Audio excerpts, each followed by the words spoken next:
The Roush R2300 Phase 3 kit will be for the S197 GT owners out there who are looking for absolutely massive power gains over a stock or naturally aspirated setup and would like to go with an all-inclusive turnkey kit from one of the leaders in aftermarket Ford tuning. Now, in fact, Roush is going to advertise this kit at 675 horsepower and 585 pound-feet of torque at the crank. Prospective buyers will be able to take advantage of Roush's optional 3-year, 36,000-mile warranty when using their included calibration, which is a nice little peace of mind for those who value a warranty. Now, of course, adding this much power to your Mustang doesn't exactly come cheap, as the Roush kit will run you upwards of $7,000, and the install will be a bit of a test for my weekend wrenchers out there, so expect a full 3 out of 3 wrenches on the difficulty meter with a little bit more detail later in the video. But what do you say we dive headfirst into what kind of power you might be able to expect when using the Roush TVS Phase 3 kit on your very own Coyote-powered Mustang? Now, for those who have seen my build, you probably are already familiar with the capabilities of this particular kit, but if not, here is the deal. I installed the Phase 3 kit on my 2014 GT along with some other bolt-ons, including long tube headers, and the guys from VMP sent me one of their custom tunes, and here are those results.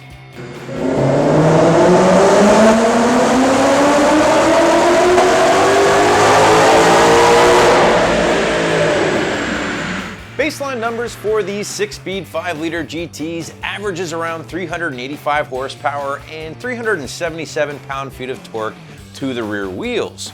With the Roush TVS blower installed, the car is now making 643 horsepower and 564 pound-feet of torque, again to the rear wheels. Now that's good for peak gains of 258 horsepower over those baseline numbers, and gains of as much as 269 horsepower and 217 pound-feet of torque under the curve. Now, obviously there are a ton of variables at play here, guys, including your tune, your existing bolt-ons, dynos, and conditions. So ultimately your results might vary slightly compared to what I saw with my car.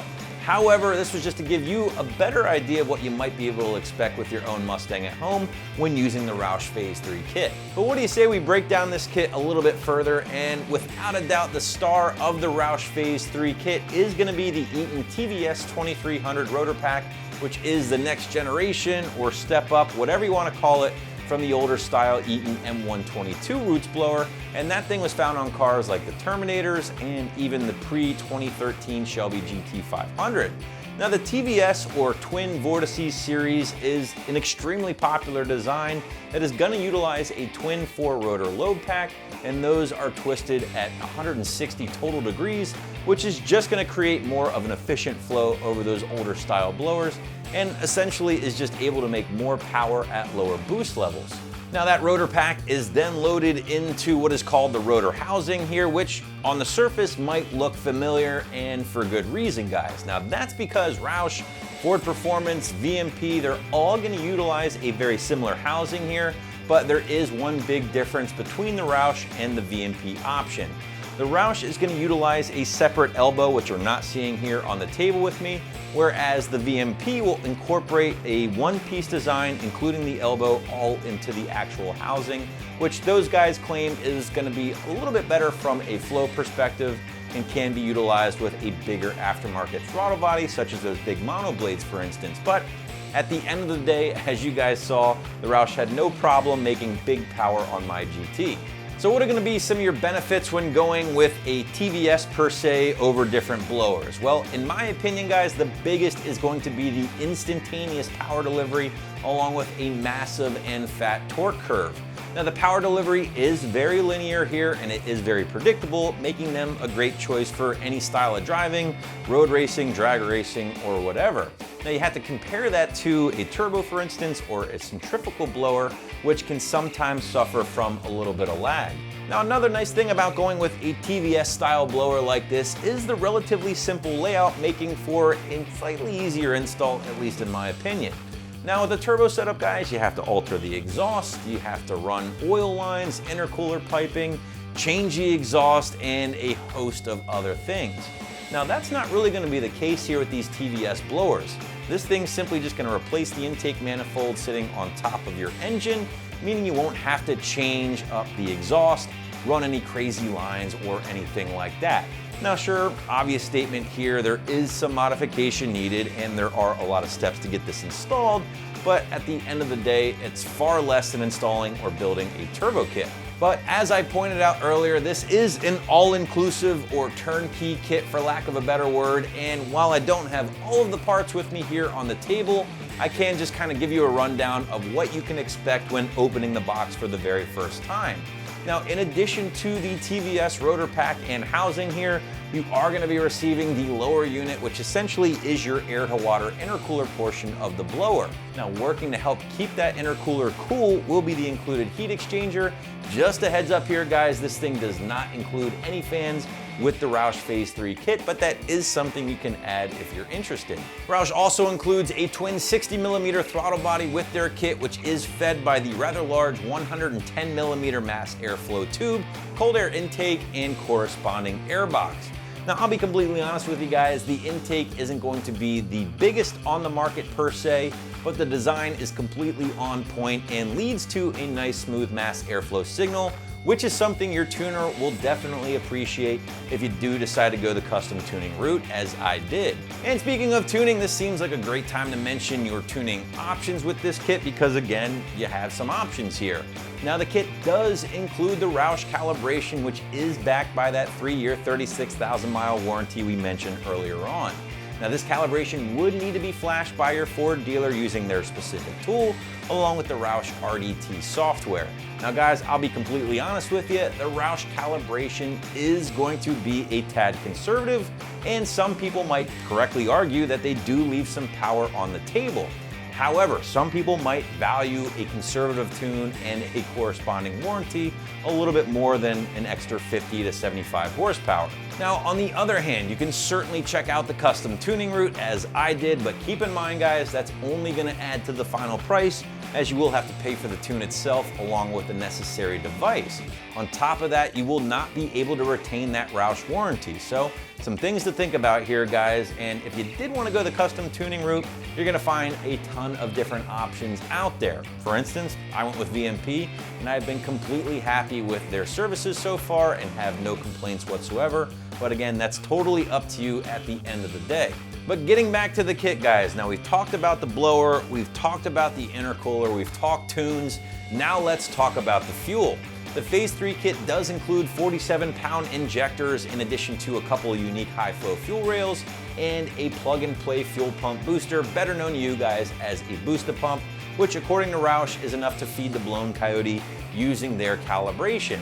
However, some tuners might try to recommend to you a larger set of injectors depending on your power goals if you do go the custom tuning route, but again, just an added cost to factor in if that's something you are considering. Finally, Roush does include their 80mm pulley with the Phase 3 kit, which depending on your mods will land you right around 10 pounds of boost or so with your particular setup. Now the nice thing about the TVS blower is that changing pulleys literally takes a few minutes and doesn't require the use of any crazy tools. Rounding out the kit, you're going to find a number of different hoses, all of your wiring, new spark plugs, brackets, reservoirs, heat exchangers. The list goes on and on, guys. And again, this is just a 100% turnkey kit. That's the best way to sum this thing up. And if I could just chime in with my own 2 cents as a Roush Phase 3 owner, this kit is just really well thought out, well engineered, and that was apparent when the installation was going down, but even more so after this thing was installed, as it looked right at home under the hood and almost resembled a factory installed part. But switching gears, let's talk installation, and as I pointed out earlier, guys, this is going to be a full 3 out of 3 wrenches on the difficulty meter, and anywhere from at least a day to a full weekend in the shop or garage to get knocked out, depending on your expertise. And speaking of expertise, this isn't necessarily a job I'd recommend for my first-time wrenchers out there, as there are a lot of steps and it can be a little in-depth and tricky if you don't wrench a lot, so you might want to take this one to your local speed shop instead. On the other hand, if you do plan on getting down and dirty with the Roush install, here's a few things to expect. Now first, you want to make sure you have a solid set of tools on hand before getting started, along with the installation instructions, either printed out or pulled up ready to go on your laptop. Now your first few steps will be general disassembly. The front bumper cover will need to come off, The intake manifold will need to come off as well. Now, once you kind of get through the disassembly, you'll need to modify the front engine cover, and this process can be a little different depending on your year, but basically the idea here is, guys, you're going to need to grind off some material using a grinder or a cutoff wheel in order to make room for the blower itself, along with the belt and all of the accessories. Once the cover has been modified, you can get to work installing the actual supercharger and fuel rail setup. With the blower installed, install the throttle body along with all of your vacuum lines, and then move on to your electrical connections. Now you'll need to move up to the front of the car in order to install the heat exchanger and corresponding water lines. Now the 11 to 12 bumpers require a little bit of trimming, while the 13 and 14 bumpers need no modification whatsoever. With the heat exchanger installed and all of the lines plumbed, it's time to move on to the belt assembly. Now there are a few brackets and idler pulleys that will need to be installed first using the included instructions before the actual belt can go on. Now Roush does include a routing diagram in the instructions to help you out with that portion. With the belt in place, it's time to finish up the rest of your electrical connections, gap the plugs if needed according to the instructions, fill up the cooling system along with the intercooler, being sure to prime the system first before you actually start the car. Reassemble the front end of the car, upload your tune, and fire everything up, checking for any leaks. Now granted, guys, this is a very basic and very general walkthrough of the job, but it's just designed to give you a better idea of what you're going to be dealing with here. Now, if you want an even better idea about the installation, check out the instructions on Roush's website before getting started to see if this install will be for you or not. Wrapping this one up, guys, as a proud owner of a Roush TVS kit, I can tell you that the Phase 3 kit is going to be an awesome way to totally transform your Mustang. You can grab one for your S197 right here at AmericanMuscle.com.